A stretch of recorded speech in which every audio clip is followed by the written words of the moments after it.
फोटोग्राफीका विभिन्न विधाहरूमध्ये विवाह फोटोग्राफी एउटा मुख्य पेसाको रूपमा रहेको हुनाले काठमाडौँ फोटोग्राफर सङ्घले आयोजना गरेको यस वेडिङ फोटो अवार्ड 2024मा सहभागी हुने सम्पूर्ण फोटोग्राफरहरूलाई सहभागी हुनको लागि उत्प्रेरणा दिनुहुने नेपाल फोटोग्राफर महासङ्घ तथा विभिन्न फोटोग्राफर सङ्घहरूलाई विशेष आभार प्रकट गर्न चाहन्छु। यहाँहरूले हाम्रो यात्राको क्रममा देखाउनु भएको विशेष आतिथ्यताको लागि म काठमाडौँ फोटोग्राफर सङ्घको अध्यक्ष हरिप्रसाद घिमिरे तथा समग्र काठमाडौँ फोटोग्राफर सङ्घको तर्फबाट विशेष आभार प्रकट गर्न चाहन्छु। यसैगरी काठमाडौँ फोटोग्राफर सङ्घको यस कार्यसमितिले आफ्नो व्यस्तताको बावजुद पनि यस वेडिङ फोटो अवार्ड 2024 अगाडि पस्किनको लागि महत्त्वपूर्ण भूमिका खेल्नु भएकोमा हार्दिक आभार प्रकट गर्न चाहन्छु।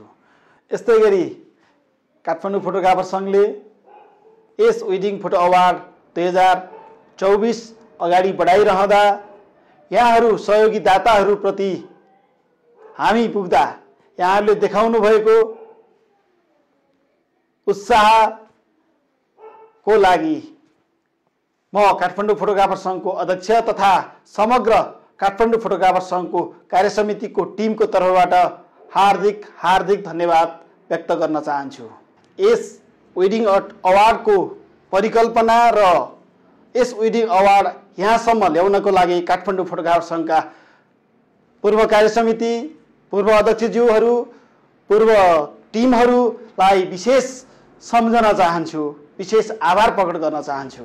वेडिङ फोटो अवार्डमा ऐतिहासिक रूपमा फोटो आएको कुरा यहाँहरूलाई जानकारी गराउन चाहन्छु।